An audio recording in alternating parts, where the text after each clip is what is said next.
ہمارا کوئی کاروباری ادارہ سود سے پاک نہیں ہے، اور ہماری فضا سود سے پاک نہیں ہے۔ فضا میں جیسا کہ حضور کی حدیث ہے، غبار یا دخان، دھواں یا غبار، سود کا یہ لازمن ہوگا، اور ہر شخص سانس لے گا تو اس کے اندر سود جائے گا۔ البتہ یہاں یہ ہے کہ کچھ ادارے جو ہے 100% سود پر ہے قائم، کچھ جزوی طور پر ہیں۔ اب مثلا ایک بینک ہے، اس کا تو کام ہی سود پر ہے، کم شرح سود پر ڈپازٹس لو، زیادہ شرح سود پر لوگوں کو قرض دو، یہ ڈفرنس جو ہے تمہاری کمائی ہے۔ باقی اگر کوئی اور کام بھی وہ کرتے ہیں، ٹرانسفر آف منی، آپ نے یہاں سے وہاں رقم پہنچانی ہے، بینک کر دے گا، اس کے اوپر آپ سے کوئی کمیشن لے لے گا، یہ جائز ہے، اس میں کوئی حرام بات نہیں ہے۔ وہ ایک خدمت انہوں نے کی ہے، یا انہوں نے لاکر بنا دیا ہے، وہ لاکر جو ہے اس کے اندر آپ نے زیورات جا کر رکھ دیے، پیسے رکھ دیے، اب اس کا وہ کرایہ لیتے، جائز ہے، کوئی حرام نہیں ہے۔ لیکن یہ سود پر قرض دینا اور سود پر ڈپازٹ لینا یہ حرام ہے، اور اصل جو ہے بینکنگ کا نظام وہ اسی پر ہے۔ لہذا یہ جگہ تو ایسی ہے کہ اس پر تو انسان کو کسی طرح بھی اس میں شریک نہیں ہونا چاہیے،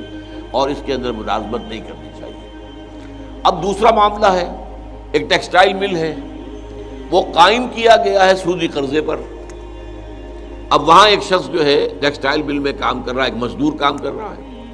وہ کھڑا ہوا ہے ایک مشین کے اوپر، جو ہے وہ اسپننگ کی مشین ہے یا جو بھی مشین ہے اس کے اوپر کھڑا کام کر رہا ہے۔ اب یہ کیا یہ اسی درجے میں آ جائے گا یا کہ نہیں؟ یا وہاں پر بھی کوئی اکاؤنٹنٹ کام کر رہا ہے، وہ اکاؤنٹنٹ جو ہے ظاہر بات ہے سود کی انٹریز جو ہے اپنے بکس کے اندر اپنے رجسٹروں میں داخل کر رہا ہے، لکھ رہا ہے، تو کیا وہ بھی اسی؟ تو اب اس میں یہ ہو گیا، یہاں ہو گیا ثانوی درجے میں، کیونکہ وہ مالک جو ہیں اس کے ٹیکسٹائل مل کے، وہ تو براہ راست ملوث ہو گئے کہ انہوں نے سود پر قرضہ لیا اور مل بنایا،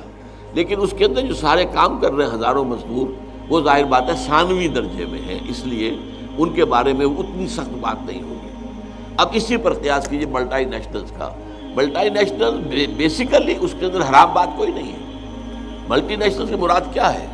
کہ ایک کمپنی جو ہے وہ صرف کسی ایک ملک میں نہیں ہے، بلکہ وہ پوری دنیا میں اپنا کاروبار پھیلا لیتی ہے ملٹی نیشنل۔ اچھا، اس میں پھر یہ کہ سرمایہ کار بھی ہو جاتے ہیں پوری دنیا کے لوگ۔ تو یہ اس وقت دنیا میں، چونکہ دنیا اب چھوٹی ہو گئی ہے، یہ جو ہے گلوبل ولیج بن گیا ہے، تو اس اعتبار سے جیسے کبھی جو ہے بڑے بڑے ملک بھی نہیں تھے، اب بڑے بڑے ملک بھی ہیں۔ اب یہ ہے کہ وہ ملکوں کا بھی معاملہ یہ ہو گیا ہے کہ وہ بھی گویا کہ اس گلوبل ولیج کے محلے بن کر رہ گئے، تو وہاں پر ان کمپنیوں کا بن جانا یہ تو حرام نہیں ہے فی نفسہ، لیکن ان کا سارا معاملہ بھی سود پر ہے، اور در حقیقت یہ ذریعہ بن رہے ہیں جو تھرڈ ورلڈ ہے، جسے آپ کہتے ہیں کہ انڈر ڈیولپڈ یا ڈیولپنگ کنٹریز، ان کو ایکسپلائٹ کرنے کا ذریعہ بن رہا ہے۔ تو اس اعتبار سے ان میں خباثت ہے، اس سے بچنا چاہیے، اگرچہ وہ تنخواہیں تو بہت دیں گے، اور جو ہے اس میں اب ظاہر بات ہے کہ آپ کو معلوم ہے ایک زمانے میں کیا ہوتا تھا، آپ نے اکثر نے نہیں دیکھا ہوگا، گلی گلی وہ ایریٹڈ واٹرز جو ہے، وہ سوڈا واٹر کی بوتلیں بنانے کے لیے پمپ لگے ہوتے تھے، وہ تھوڑے سے روپے سے وہ پمپ لگ گیا، اور وہاں پر وہ بوتلیں بن رہی ہیں، وہ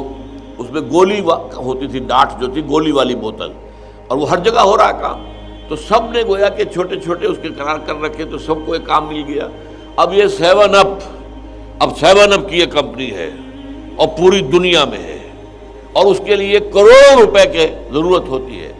آپ 7 اپ کا فرنچائز یہاں لینا چاہیں تو ظاہر بات ہے آپ کو کروڑوں روپے اس میں لگانے پڑیں گے، بڑی بڑی جو ہے ٹرک چل رہے ہیں، ان کے اوپر ڈسٹریبیوشن ہو رہی ہے، نتیجہ کیا ہوا، وہ چھوٹے کاروباری جو ہیں ان کا معاملہ ختم ہو گیا۔ اب پہلے ڈھابوں کے اوپر بیٹھا ہوا آپ کو محلے محلے میں